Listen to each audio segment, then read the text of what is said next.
Alright, hi everyone. Due to some technical issues, this is a separately recorded um, meeting, as in it's not live, so I will not be answering any questions because there's no feasible way for people to posit them. And with that said, let's get started. So, with how we were with sorry, this is what we had as of our last meeting, where the player can move around and pick up coins. Which is good. That's something very basic and easy to have. Um, Gosh, I don't even know how to speak in a normal manner at this point. Okay, so next thing I want some walls around the edges, and I want the player to be able to like move through doorways. So the first thing I'm going to do is I want some walls. So 2D object, sprites, square. I'm going to name this wall Y, and I'm going to center it. So what I want to do is I want to make a wall prefab that's like a plus sign. So that way, as the player moves around and like goes to different things, there's like the same walls in each corner. So to do that, I'm going to make a wall X and a wall Y. I'm going to group them, and then I'm going to make a prefab. Um, so this needs a box collider, 2D. That's fine. And wall Y is going to be 1.5 and 5.5. So that's pretty tall, and half of it will go here and half of it will go out. I also want wall X. So that's also going to be centered. And the reason why I'm centering it is so that way when I make the prefab, it will be um,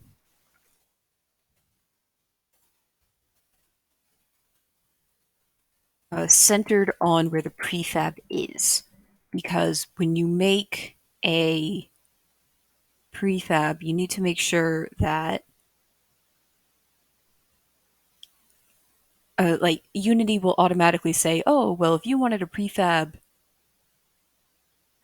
like like this coin over here is currently at this coordinates, and if I were to make it a child of wall Y, now its coordinates change to show where it is relative to that object, I believe, and I don't like that. I don't like that it changes the weird numbers. And because I'm working in a very grid-like style for these rooms, I want to make sure that I have nice numbers that I can work with, like 1.5 and 5.5. So we are. Um, this is why I'm doing it like this. And I give a box collider. That's all fine and dandy.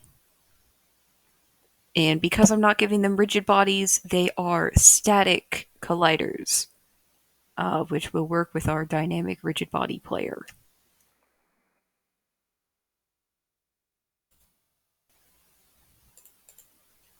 Centered, centered. So now I'm going to do what we call, going to create empty. And empty is just used to like group things together. And I want to make sure that this is centered. And then I'm going to name it wall block. And I'm going to make these guys children of that. So that way now when I move the wall block, like if I move that 5, it moves both of them, which is what I wanted. And now I'm going to make that an asset by dragging it down into my assets folder. And Unity's going to take a little second to load. There we go. And now that I have this, I can open Prefab and make sure that, yeah, everything is hunky-dory. Spectacular. So now that I have this, I can move it into position. So I'm going to move it to -9. 0.75 and 4.25. I did a little bit of work on this previously. You know, we need 4 anyway, so I'll just add them in. And this one is 9.75.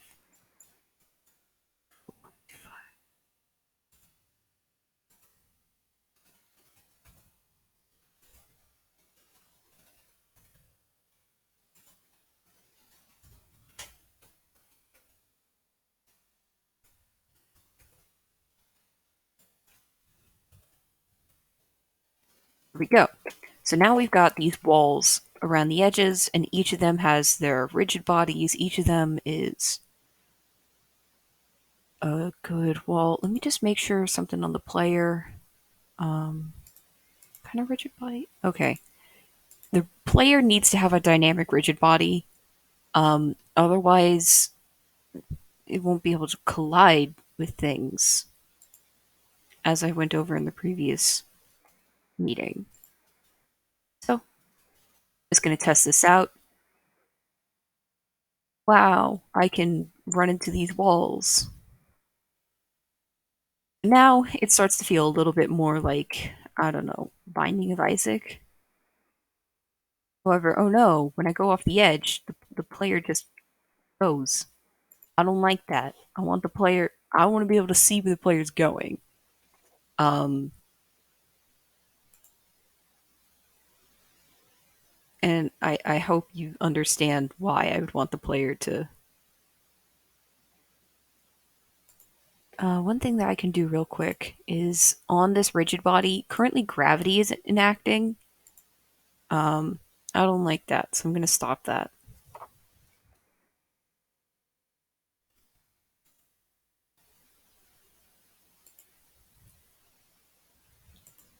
So let's see if the player's still all wiggly. No, player's much less wiggly now. Lovely. Okay, so now I'm going to go mess with the top-down player movement script, and we're going to make some changes. First thing I want to do, I'm going to make a boolean, or a bool. I want to call this can input.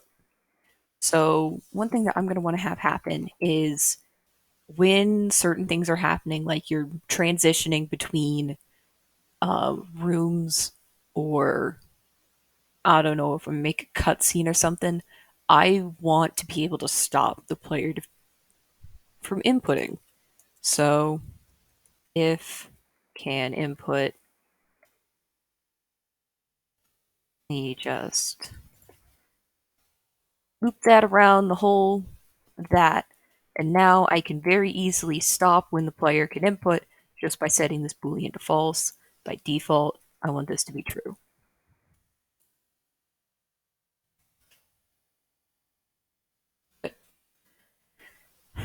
Now that I have a way to stop the player from moving, right, we need to put objects here on the edges to help, um, so that way we can know when the player is hit an edge.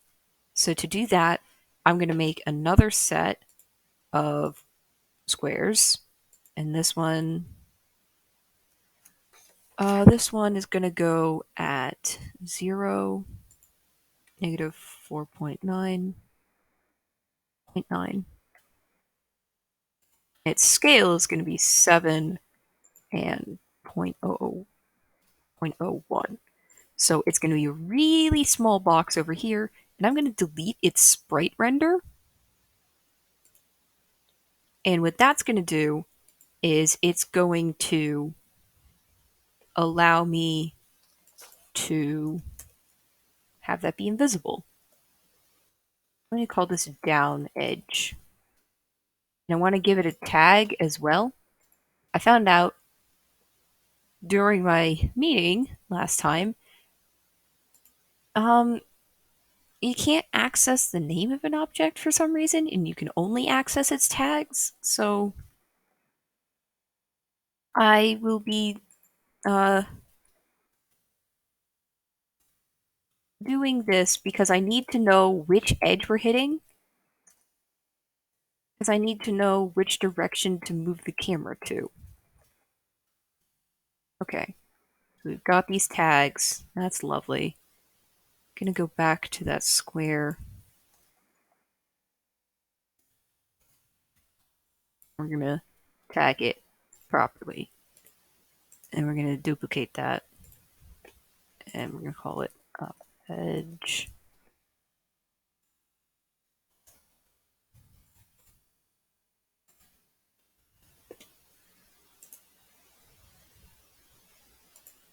And then we're gonna make left.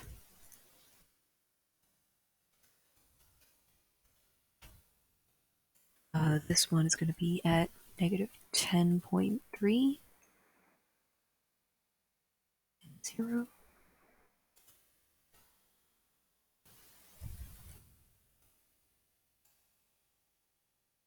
So you can see that with the way that I had set it up previously, that edge goes right up to these boundaries and doesn't actually hit them. So because I worked in this nice grid and found all the numbers previously, we have these nice, I don't know, laser tripwires on the edges. Yeah, that's a nice way to think about this. Okay.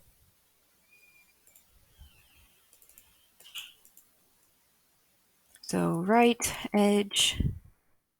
Should we tag it? Did I tag? No.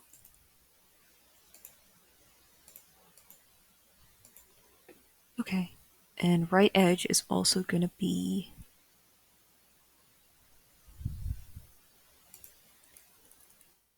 kappa positive. Okay. So now I have these 4 edges, and I'm going to again create an empty to hold them and name it edge detectors. Okay. I put a space in the tags. It is very important that you know exactly how you name these things, because otherwise you might mess things up. So now that we have the edge detectors grouped, what I want to have happen is when the player moves down to a new room, I want the edge detectors to follow the camera. And because they're going to move exactly the same as each other, I'm going to make the edge detectors a child of the camera. So that way when I move the camera, the edge detectors will come with it. Just as a little example, I'm going to move this 5, and you can see, wow, the edges moved with it. Lovely. Okay, now that that's done, now we can go edit our script. Okay, so we're going to go back to on trigger enter 2D, and if what we hit was,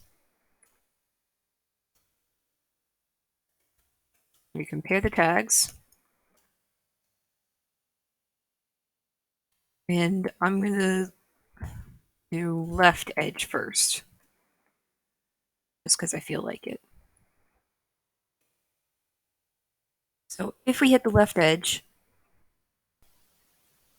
what we're going to do is we're going to set can input equal to false, and then we're going to move the camera.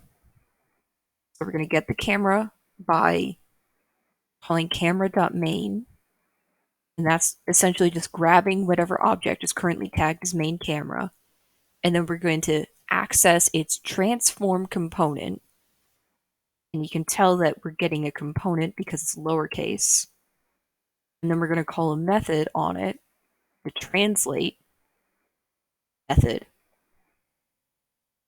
and then the parameters for this are a vector 3 because the camera exists in 3D space, so it's going to move left negative 19.5 f. We need to make sure that they are floats because otherwise we'll get some complaints from the compiler. And then can input equals true. Okay, So that's all good. Now we can just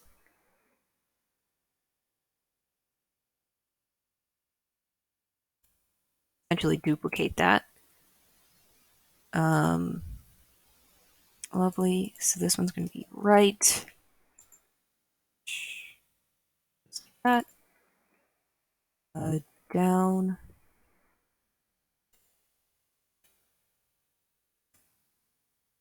The benefits to having all your numbers written down previously are certainly existing.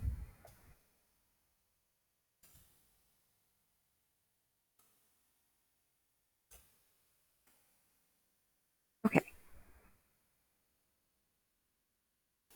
And we make sure the reset can input back to true, otherwise the player is gonna not ever be able to move. And now we test just to make sure that everything is actually working, so I can still move around. And I go here and hit the edge.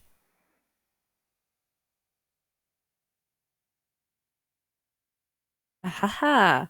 So what's currently happening is I can't move and hit that component. So what's going on is I didn't set these guys as triggers. So I'm going to go back, set them as triggers. Now we'll test it again. Wow, now we can move. And I'm going to switch over to the scene view real quick. So I'm still playing the game. You can see that that's where the player is now, and that the camera is following the player. And it works automatically as long as I hit roughly where those doorways should be. Player can move around and leave and come back. And now we've got like a basis for like a room system, which means next up we can do some puzzles. Oh, oh, fun. I forgot to mess with that. Okay. So what is currently happening is the player's here, and you can see that the player was able to rotate. So if we go to the info, if we go to the constraints on the rigid body, we can freeze rotation in Z.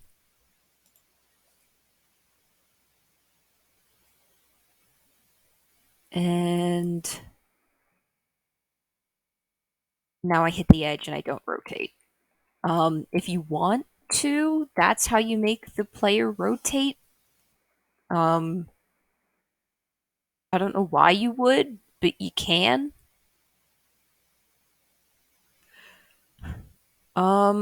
What else?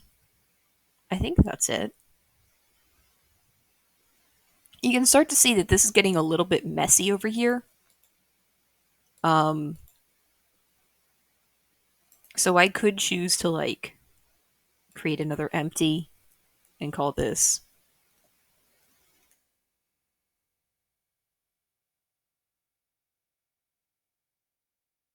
That way I can like,